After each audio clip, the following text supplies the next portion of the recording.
Good afternoon, Math 2. We're going to move into some geometry. We're going to start off with some what's going to look like very easy stuff. We're going to embed a lot of our vocabulary into this. And notice I am going to take a really long time to write out some of this as far as making it very proof-like. But that's just to get us in the habit later. It'll make things easier, all right? So it's going to look a little tedious, but it's not too bad. First thing I recognize is what is a postulate. That's a new word for us. A postulate is a statement that is a rule in geometry that cannot be proven. We just accept it as fact. We know it has to be true no matter what. And this segment addition postulate does have to be true. If C is in between these two, then the distance from A to C plus the distance from C to B has to equal the whole thing. And that's what this tells us. That's what this tells us right here. So we're going to try to write that out down here. It's slightly different letters, but we know that AB here, plus BC here has to equal the whole thing, which is AC. Now I write that all down just like that. I don't jump right to the answer because that's my geometry. That's the segment addition postulate. Okay, and I want to get in the habit of recognizing the geometry part of it.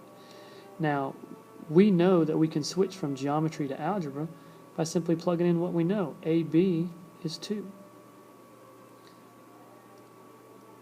And the reason I know all those true is because of substitution. Now, we've used substitution a lot in algebra, and now we're going to switch. Substitution is going to be the key from us getting from a geometry statement to an algebra statement. Once we're in algebra land, we just follow our algebra rules. We know what 2 plus 3 is. We say that's 5. But we do have to write down why that's true, and that's simply because we simplified. So this process of us writing things down, while it looks a little tedious, is what we call proof. It is showing our work and explaining our work all at the same time. And we're going to get in the habit of doing that. Here's a couple more examples. Looking here, we write this out.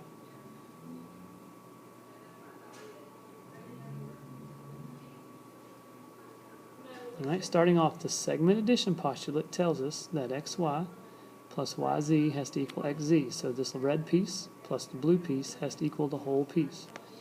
Once I have it in geometry, I can write it in algebra. So I substitute what I know, and I write down that it is substitution. And then, now I'm in geometry, now I'm in algebra land, and I just follow my algebra rules. All right, I wrote down that I did subtraction on both sides because I'm allowed to subtract on both sides. And that gives me that xy has to equal 6. Again, we're trying to get used to the fact that this is called a formal proof, where we show our work here and we justify every single step over here. Sometimes it seems tedious, but it's a good process to do for these harder problems later. Using the segment addition postulate again, we recognize that AB here plus BC, those two little pieces together have to equal the whole piece. So that's the segment addition postulate. And then we substitute in what we know.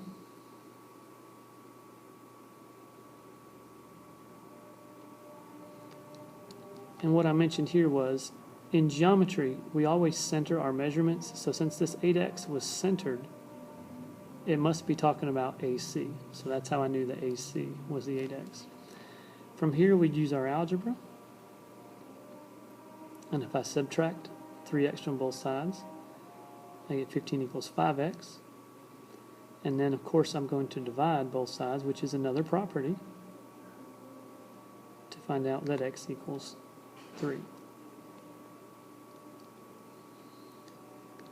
Now, this same process works for angles. So we're going to watch this angle addition.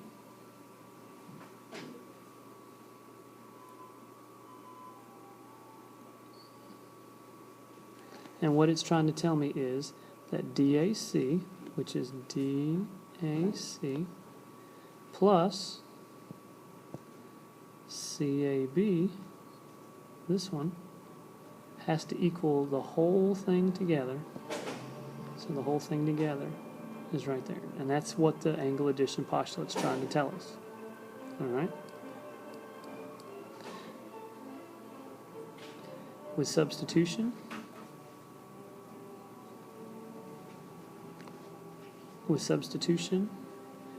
you plug in the numbers that they've given you.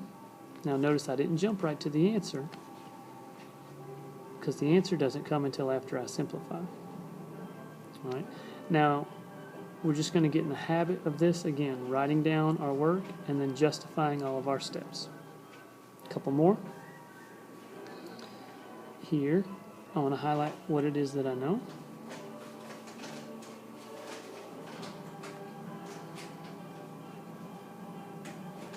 Using the angle addition postulate. So DAC, right here, plus CAB here has to equal DAB, the whole thing.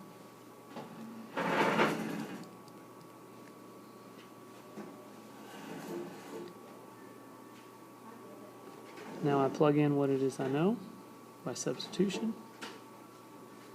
I use my algebra to subtract on both sides, and I find out that CAB has to be 11. Same process down here.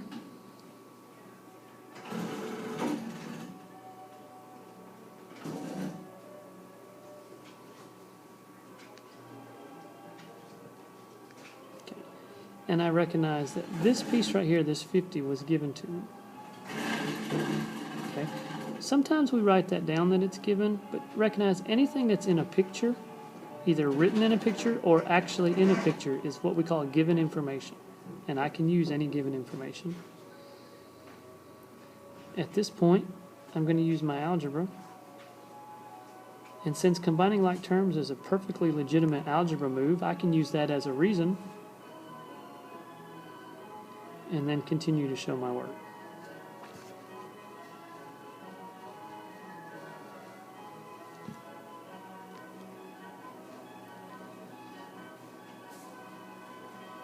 All right. Here should be two very popular things that you learned last year. So recognize what those are. First thing is this, what's this word theorem mean? A theorem is something that can be proven, okay?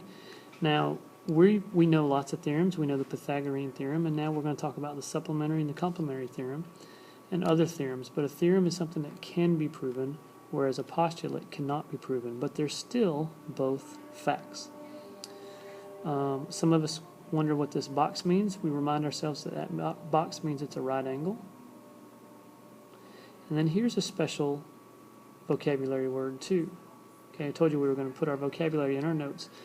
If you've got two angles that make a line, two is a pair, linear is a line, so a linear pair is two angles that make a line together.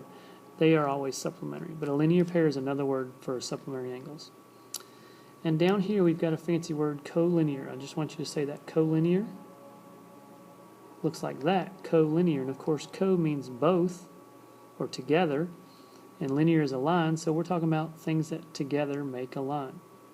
All right, that's collinear, things that make a line. So that tells us right now, since ABC are collinear, that ABC is a straight line, which means I can use my supplementary theorem. All right, because this is collinear, I know that they're going to equal 180, so I can use my supplementary theorem, and then I can substitute in to simply find it.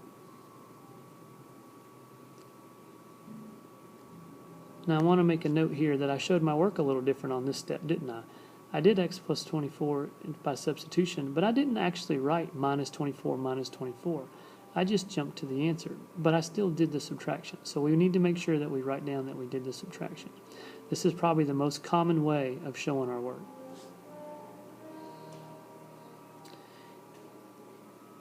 This symbol down here means perpendicular. Some of us know that. And perpendicular means it's a right angle. And of course a right angle means it's 90 degrees. Now that sounds weird, but that's actually a three-step process. The symbol means perpendicular. The perpendicular means right angle. And right angle means 90 degrees. Some people are very nitpicky about that whole process and would say that that's a 3-step process. Personally, I'm not. I think you can jump right to the end. If you see that symbol, you can jump right to the fact that it's 90 degrees. So we can write out that this statement has to be true. ABD, and again to highlight that, ABD plus DBC together equals 90, because it's a right angle.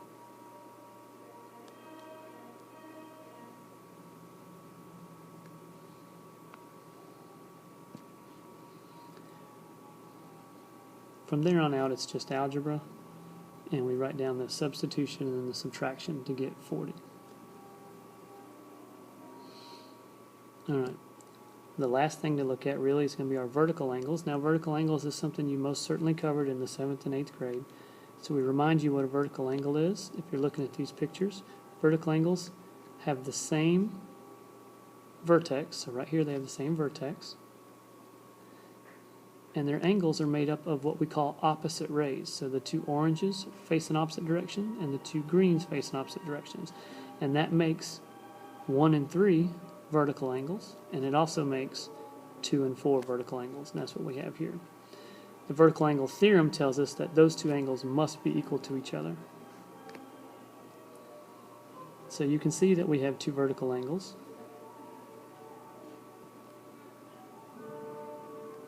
You can see right here the angle ABD and DBC, and again to highlight those, ABD and CBE are vertical. By substitution, we get right to the answer, and we know that angle 1 has to equal 18. Now we can further talk about angle 2 by recognizing our our supplementary angle. Because we recognize that because these are vertical angles, we know that these are two together, DBC are collinear and make a straight line. So by supplementary, we can run through and figure out that angle 2 has to be 162 degrees. Guys, we're going to take our time with this. This is called proof again, where you show your work and where you justify your work. And I know this part is awkward and makes things a little bit longer, but it's where we're going with it. On tonight's homework, I need you to do the proof part, not for everything, but just for those 4 problems.